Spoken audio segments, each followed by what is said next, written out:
정청래도 저기 와 있네. 국회 소추인단 대표니까요. 아하. 예. 또 우리 측 변호사들도 저기 와 있고. 네. 네. 대통령은 오늘 저 자리에 안 가셨죠? 네네. 네. 지난번에 한독수 총리도 안 지금부터 갔잖아요. 2024 헌납 8 야, 대통령 윤석열 탄핵 사건에 대한 선고를 시작하겠습니다. 자, 먼저 적법 요건에 관하여 살펴보겠습니다. 이 사건 계엄 선포가 사법심사의 대상이 되는지에 관하여 보겠습니다. 고위공직자의 헌법 및 법률 위반으로부터 헌법 질서를 수호하고자 하는 탄핵 심판의 취지를 고려하면 이 사건 계엄 선포가 고도의 정치적 결단을 요하는 행위라 하더라도 그 헌법 및 법률 위반 여부를 심사할 수 있습니다.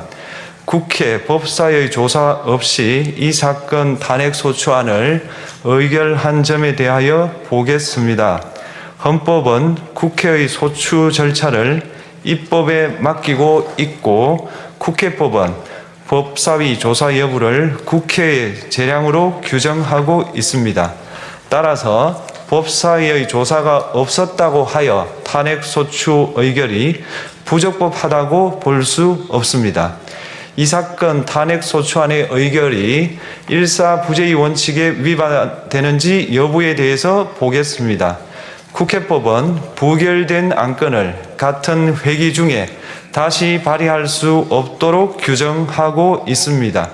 피청구인에 대한 1차 탄핵 소추안이 제418회 정기회 회기에 투표 불성립되었지만 이 사건 탄핵 소추안은 제419회 임시회 회기 중에 발의되었으므로 일사부재의 원칙에 위반되지 않습니다.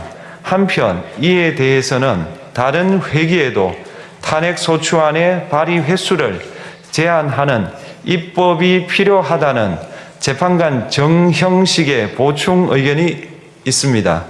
이 사건 계엄이 단시간 안에 해제되었고 이로 인한 피해가 발생하지 않았으므로 보호 이익이 헌결되었는지 여부에 대해서 보겠습니다. 이 사건 계엄이 해제되었다고 하더라도 이 사건 계엄으로 인하여 이 사건 탄핵 사유는 이미 발생하였으므로 심판의 이익이 부정된다고 볼 수 없습니다. 소추 의결서에서 내란죄 등 형법 위반 행위로 구성하였던 것을 탄핵 심판 청구 이후에 헌법 위반 행위로 포섭하여 주장한 점에 대하여 보겠습니다. 기본적 사실관계는 동일하게 유지하면서 적용 법조문을 철회, 변경하는 것은 소추 사유의 철회, 변경에 해당하지 않으므로 특별한 절차를 거치지 않더라도 허용됩니다. 피청구인은 소추 사유에 뇌란죄 관련 부분이 없었다면 의결 정족수를 충족하지 못하였을 것이라고 주장하지만 이는 가정적 주장에 불과하며 객관적으로 뒷받침할 만한 근거도 없습니다. 대통령의 지위를 탈취하기 위하여 탄핵 소추권을 남용하였다는 주장에 대하여 보겠습니다. 이 사건 탄핵 소추안의 의결 과정이 적법하고 피소추자의 헌법 또는 법률 위반이 일정 수준 이상 소명되었으므로 탄핵 소추권이 남용되었다고 볼 수 없습니다. 그렇다면 이 사건 탄핵 심판 청구는 적법합니다. 한편 증거법칙과 관련하여 탄핵 심판 절차에서 형사소송법상 전문 법칙을 완화하여 적용할 수 있다는 재판관 이미선, 김형두의 보충 의견과 탄핵 심판 절차에서 앞으로는 전문 법칙을 보다 엄격하게 적용할 필요가 있다는 재판관 김복형, 조한창의 보충 의견이 있습니다.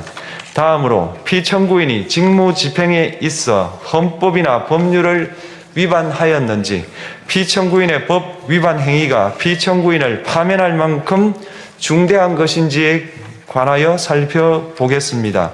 우선 소추 사유별로 살펴보겠습니다. 1. 이 사건 계엄 선포에 관하여 보겠습니다. 헌법 및 계엄법에 따르면 비상계엄 선포의 실체적 요건 중 하나는 전시, 사변 또는 이에 준하는 국가 비상사태로 저가 교전 상태에 있거나 사회 질서가 극도로 교란되어 행정 및 사법 기능의 수행이 현저히 곤란한 상황이 현실적으로 발생하여야 한다는 것입니다.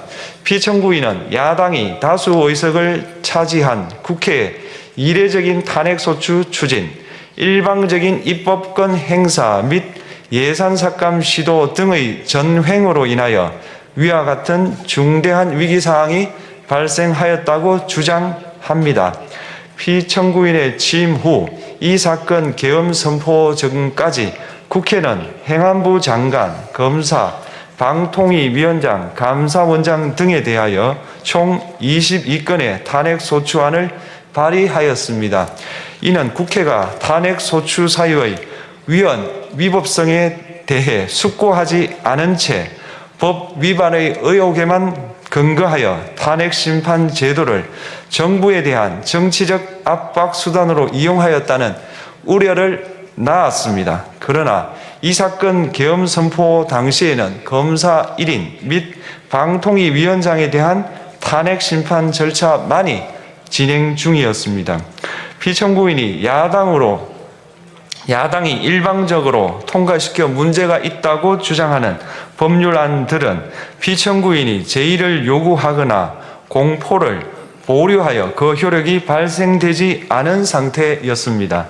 2025년도 예산안은 2024년 예산을 집행하고 있었던 이 사건 계엄 선포 당시 상황에 어떠한 영향을 미칠 수 없고 위 예산안에 대하여 국회 예결특위의 의결이 있었을 뿐 본회의의 의결이 있었던 것도 아닙니다. 따라서 국회의 탄핵소추, 입법, 예산안 심의 등의 권한 행사가 이 사건 계엄 선포 당시 중대한 위기 상황을 현실적으로 발생시켰다고 볼 수 없습니다.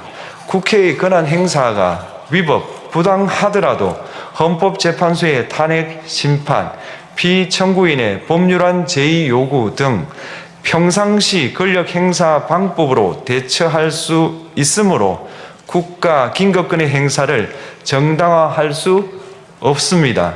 피청구인은 부정선거 의혹을 해소하기 위하여 이 사건 계엄을 선포하였다고도 주장합니다.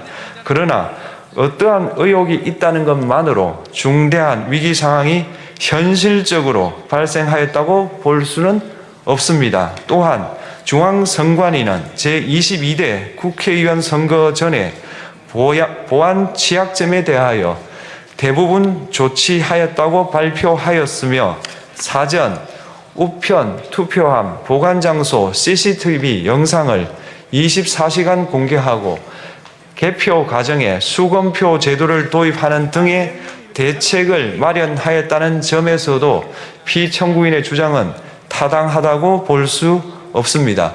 결국 피청구인이 주장하는 사정을 모두 고려하더라도 피청구인의 판단을 객관적으로 정당화할 수 있을 정도의 위기 상황이 이 사건 계엄 선포 당시 존재하였다고 볼 수 없습니다. 헌법과 계엄법은 비상계엄 선포의 실체적 요건으로 병력으로서 군사상의 필요에 응하거나 공공의 안녕 질서를 유지할 필요와 목적이 있을 것을 요구하고 있습니다. 그런데 피청구인이 주장하는 국회의 권한 행사로 인한 국정마비 상태나 부정선거 의혹은 정치적, 제도적, 사법적 수단을 통하여 해결하여야 할 문제이지 병력을 동원하여 해결할 수 있는 것이 아닙니다. 피청구인은 이 사건 계엄이 야당의 전횡과 국정위기 상황을 국민에게 알리기 위한 경고성 계엄 또는 호소형 계엄이라고 주장하지만 이는 계엄법이 정한 계엄 선포의 목적이 아닙니다. 또한 피청구인은 계엄 선포에 그치지 아니하고 군경을 동원하여 국회의 권한 행사를 방해하는 등의 헌법 및 법률 위반 행위로 나아갔으므로 경고성 또는 호소형 계엄이라는 피청구인의 주장을 받아들일 수 없습니다. 그렇다면 이 사건 계엄 선포는 비상계엄 선포의 실체적 요건을 위반한 것입니다. 다음으로 이 사건 계엄 선포가 절차적 요건을 준수하였는지에 관하여 보겠습니다. 계엄 선포 및 계엄사령관 임명은 국무회의의 심의를 거쳐야 합니다. 피청구인이 이 사건 계엄을 선포하기 직전에 국무총리 및 9명의 국무위원에게 계엄 선포의 취지를 간략히 설명한 사실은 인정됩니다. 그러나 피청구인은 계엄사령관 등 이 사건 계엄의 구체적인 내용을 설명하지 않았고 다른 구성원들에게 의견을 진술할 기회를 부여하지 않은 점을 고려하면 이 사건 계엄 선포에 관한 심의가 이루어졌다고 보기도 어렵습니다. 그 외에도 피청구인은 국무총리와 관계 국무위원이 비상계엄 선포문에 부서하지 않았음에도 이 사건 계엄을 선포하였고 그 시행 일시, 시행 지역 및 계엄사령관을 공고하지 않았으며 지체 없이 국회에 통고하지도 않았으므로 헌법 및 계엄법이 정한 비상계엄 선포의 절차적 요건을 위반하였습니다. 2. 국회에 대한 군경 투입에 관하여 보겠습니다. 피청구인은 국방부 장관에게 국회에 군대를 투입할 것을 지시하였습니다. 이에 군인들은 헬기 등을 이용하여 국회 경내로 진입하였고 일부는 유리창을 깨고 본관 내부로 들어가기도 하였습니다. 피청구인은 육군 특수전 사령관 등에게 의결 정족수가 채워지지 않은 것 같으니 문을 부수고 들어가서 안에 있는 인원들을 끄집어내라 는 등의 지시를 하였습니다.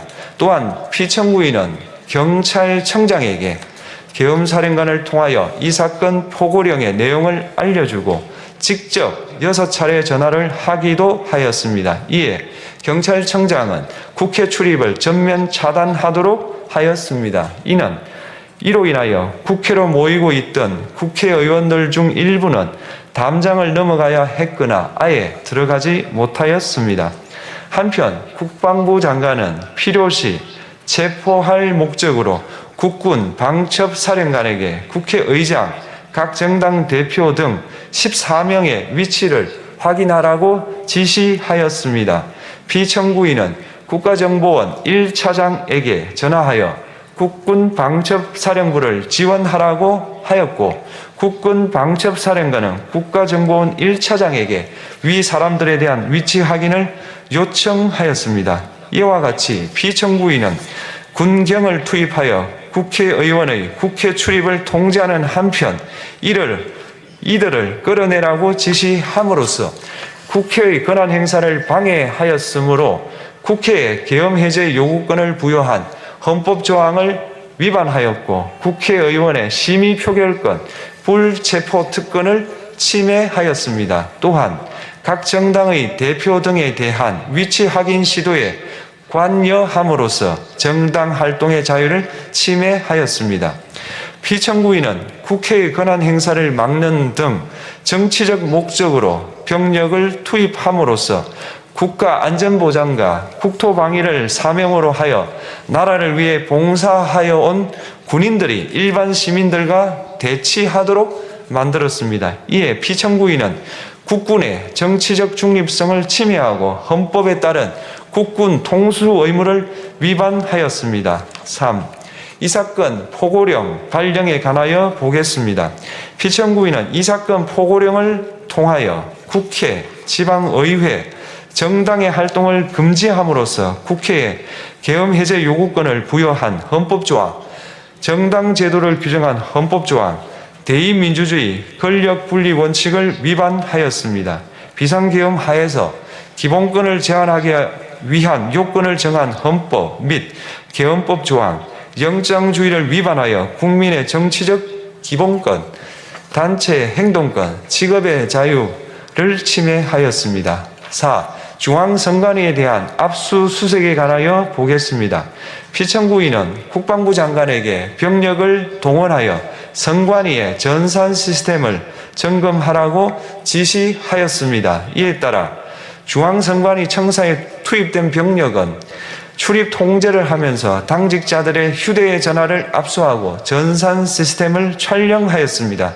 이는 선관위에 대하여 영장 없이 압수수색을 하도록 하여 영장주의를 위반한 것이자 선관위의 독립성을 침해한 것입니다. 5. 법조인에 대한 위치 확인 시도에 관하여 보겠습니다. 앞서 말씀드린 바와 같이 피청구인은 필요시 체포할 목적으로 행해진 위치 확인 시도에 관여하였는데 그 대상에는 퇴임한 지 얼마 되지 않은 전 대법원장 및 전 대법관도 포함되어 있었습니다. 이는 현직 법관들로 하여금 언제든지 행정부에 의한 체포 대상이 될 수 있다는 압력을 받게 함으로 사법권의 독립을 침해한 것입니다. 지금까지 살펴본 피청구인의 법 위반 행위가 피청구인을 파면할 만큼 중대한 것인지 관하여 보겠습니다.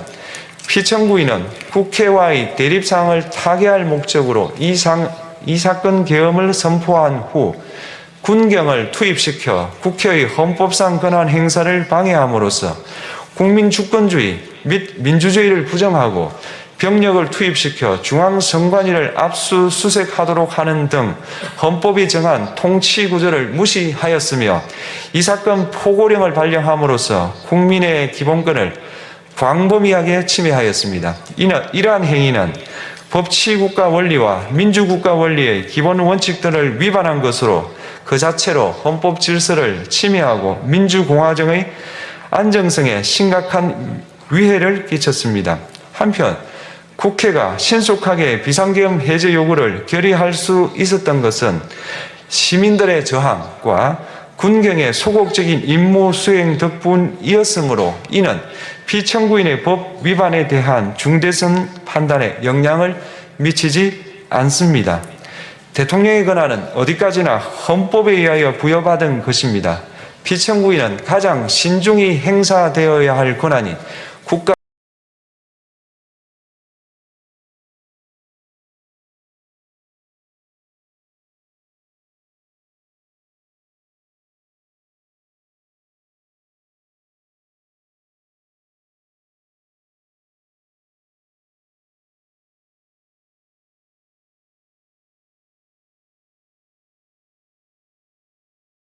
특별위원회에서 정액 없이 감액에 대해서만 야당 단독으로 의결하였습니다. 피청구인이 수립한 주요 정책들은 야당의 반대로 시행될 수 없었고 야당은 정부가 반대하는 법률안들을 일방적으로 통과시켜 피청구인의 제의 요구와 국회의 법률안 의결이 반복되기도 하였습니다. 그 과정에서 피청구인은 야당의 전횡으로 국정이 마비되고 국익이 현저히 저해되어 가고 있다고 인식하여 이를 어떻게든 타개하여야만 한다는 막중한 책임감을 느끼게 되었을 것으로 보입니다. 피청구인이 국회의 권한 행사가 권력 남용이라거나 국정 마비를 초래하는 행위라고 판단한 것은 정치적으로 존중되어야 합니다. 그러나 피청구인과 국회 사이에 발생한 대립은 일방의 책임에 속한다고 보기 어렵고 이는 민주주의 원리에 따라 해소되어야 할 정치의 문제입니다. 이에 관한 정치적 견해의 표명이나 공적 의사결정은 헌법상 보장되는 민주주의와 조화될 수 있는 범위에서 이루어져야 합니다. 국회는 소수 의견을 존중하고 정부와의 관계에서 관용 그리고 자제를 전제로 대화와 타협을 통하여 결론을 도출하도록 노력하였어야 합니다.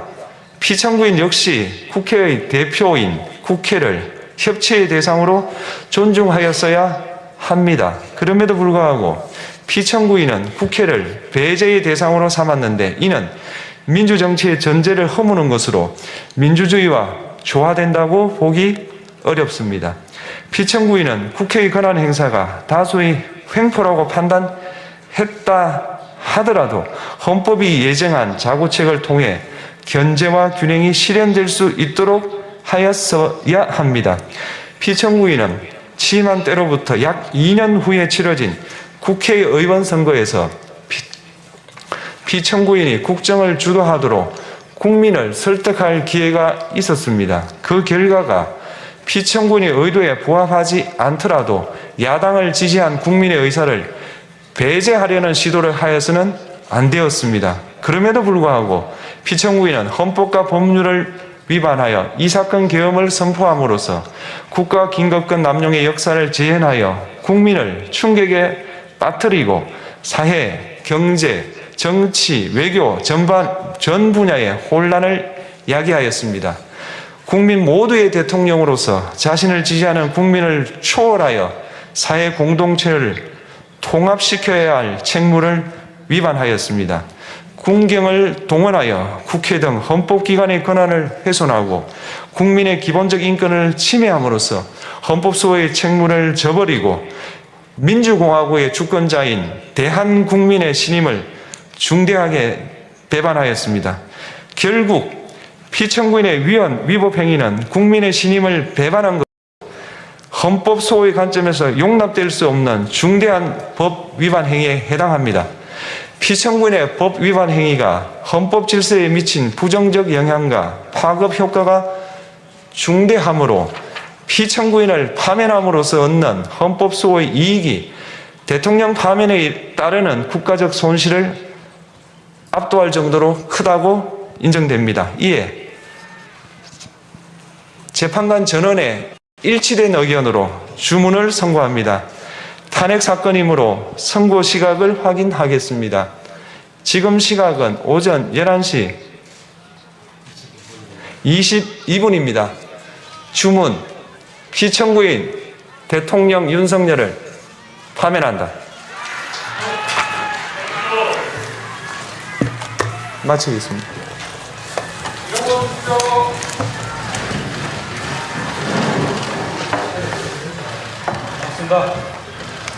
고맙습니다.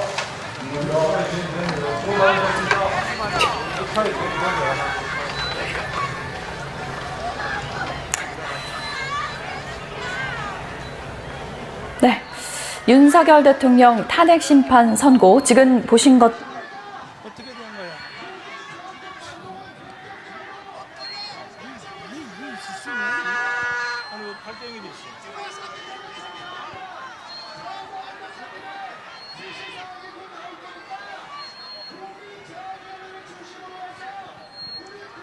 아니 어떻게 전원 일치가 되냐고. 일단 뭐 그냥 행사 정리 선언을 하고요.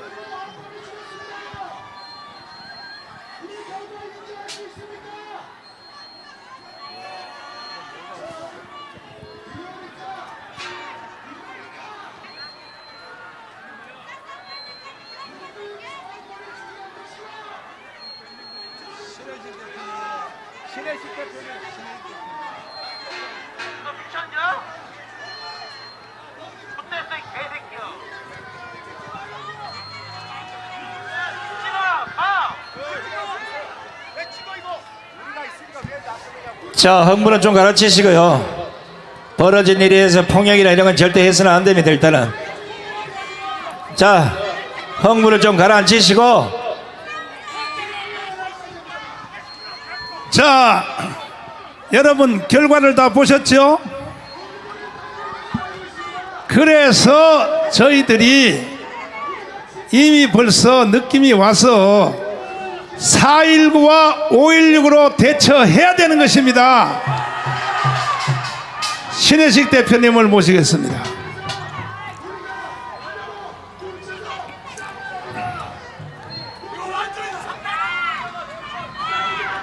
아니 전원 일치 탄핵이거든요. 네. 이거 이해할 수 있나요?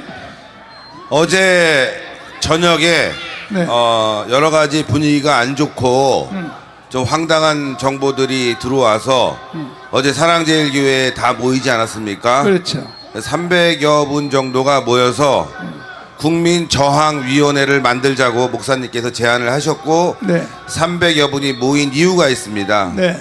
그래서 그 자리에서도 어제 비공식적으로 저희가 말씀을 드렸는데 오늘 분위기가 굉장히 안 좋다. 그러나 조금 기대해 볼 수 있는 부분도 있겠지만 우리가 준비를 해야 된다. 그래서 300여 명의 시민단체, 언론계 그리고 일반인들 포함해서 전문가 포함해서 300여 명의 국민저항위원회를 어제 그래서 만들었습니다. 어제 밤에. 그래서 오늘의 사태를 대비하기 위해서 국민저항위원회를 만들어서 본격적으로 국민저항에 나서기로 했습니다. 이제 대한민국은 더 이상 이 국회와 사법부를 믿고 갈 수가 없다. 이걸 우리가 판단하고 국민저항위원회를 만들어서 본격적인 국민저항에 나서야 됩니다. 오늘 헌법재판소 판결을 보면 대통령이 국회의원을 끌어내라고 했다는 판결문이 선포되는 것을 여러분들도 보셨겠지만 홍장원의 메모는 조작됐고 대통령은 국회의원들을 끌어내라고 한 사실이 없음에도 불구하고 헌재가 조작된 여론과 조작된 증거에 의해서 대통령을 탄핵했기 때문에 우리는 이거를 인정할 수가 없는 겁니다. 여러 번 여러분들께 말씀을 드렸습니다. 저희가 운동을 하면서 당연히 탄핵 기각을 중심으로 했지만 분위기가 굉장히 좋지 않아서 여러분들께 세세하게 다 말씀을 드릴 수가 없었습니다. 어제까지도 대통령실과 또 국회의원들, 국민의힘은 4대4 탄핵 기각을 준비하고 대통령은 대통령실로 복귀하려고 했습니다. 그러나 여러 가지 정보들과 상황들이 안 좋아서 저희는 헌재 앞보다는 관저 앞으로 그래서 이동을 하게 된 겁니다.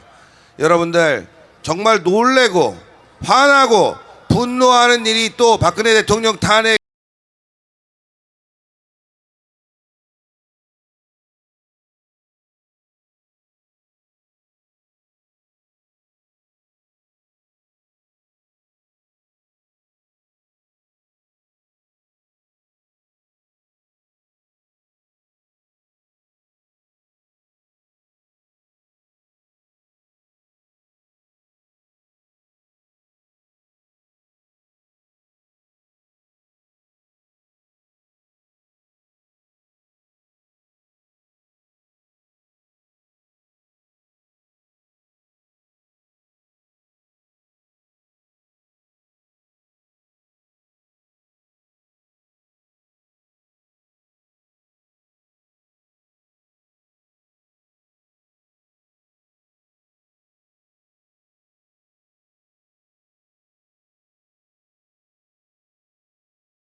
계엄령을 해제했음에도 불구하고 이것을 마치 대통령이 강압적으로 헌법 위반을 한 것처럼 판결한 헌법재판소의 판결을 이 자리에서 우리는 거부합니다.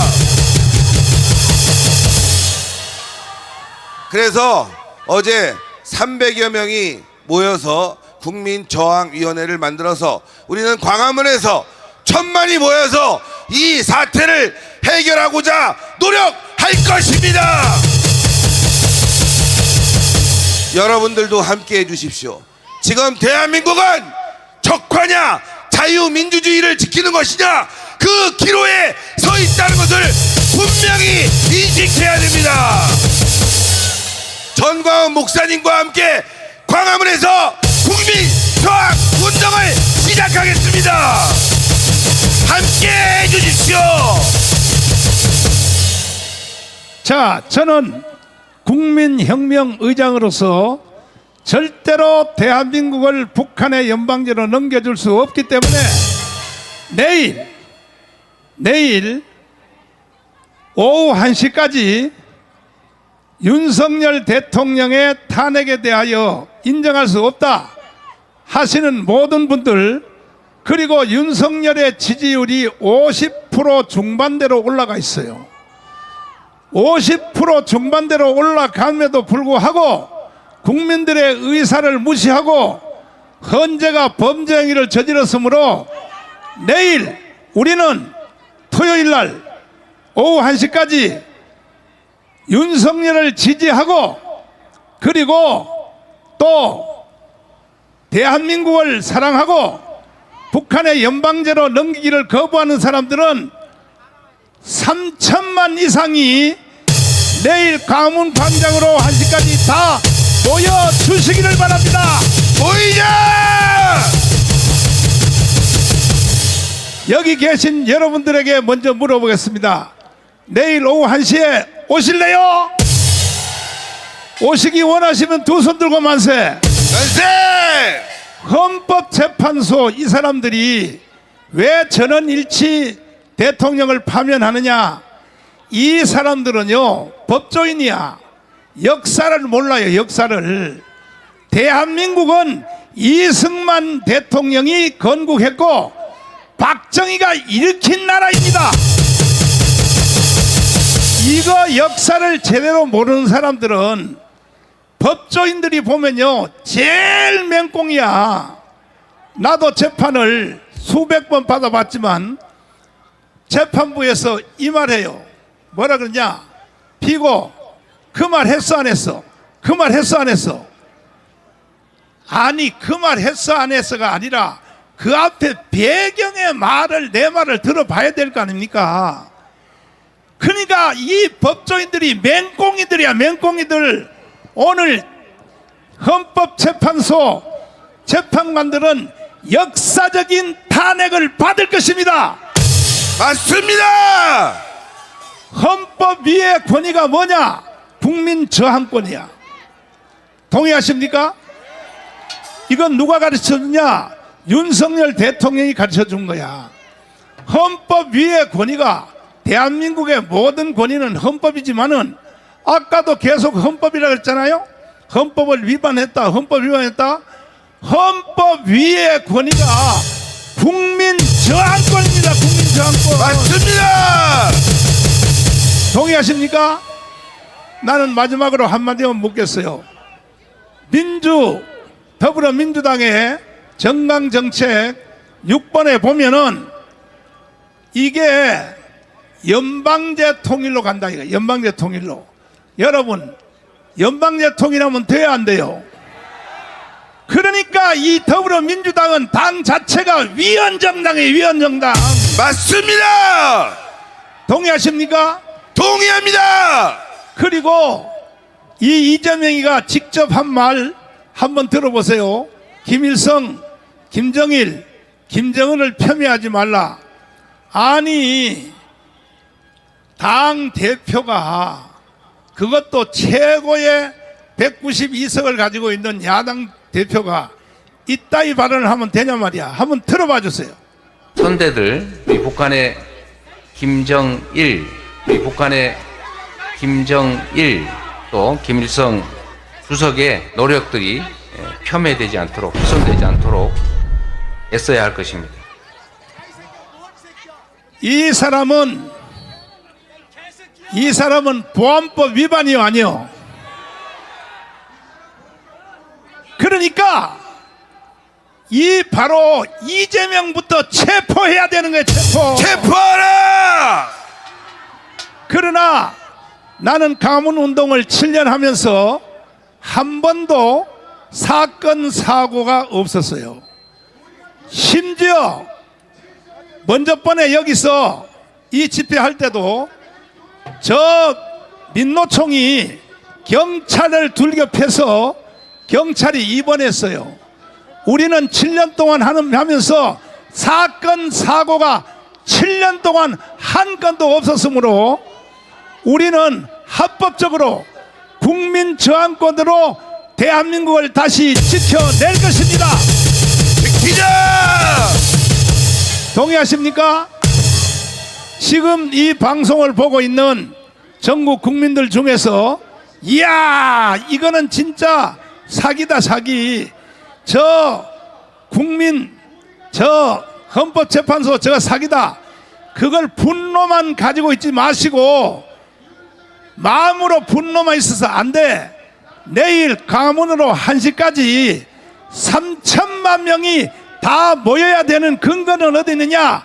윤석열 지지율이 지금 70% 가까이 갔습니다. 동의하십니까? 동의합니다. 그럼에도 불구하고 우리는 절대로 경찰과 싸워서도 안 되고 좌파들과 싸워서도 안 되고 오히려 맞으면 맞았지 반격해도 안 되고 우리는 법대로 국민 저항권으로 반드시 대한민국을 우리 자손 대대들에게 물러줘야 될 것입니다.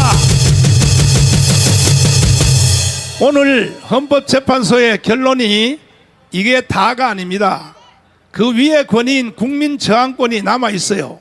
이 국민 저항권을 행사하기 위하여 내일 광화문 광장으로 3천만 명이 다 모여야 됩니다. 모이자! 만약에 안 모이는 사람들은 북한에 가기를 살기를 원하는 사람으로 간주하고 차라리 북한으로 넘어가시라고. 그러므로 대한민국을 사랑하고 대한민국을 유지하기를 원하시는 분들은 전 국민이 다 뛰어나와야 되고 헌법재판소의 오늘 이 판결문은 사기입니다. 사기. 동의하십니까? 동의하십니까? 젊은 유튜브. 자, 홍철이 어디 있어요? 왔어요?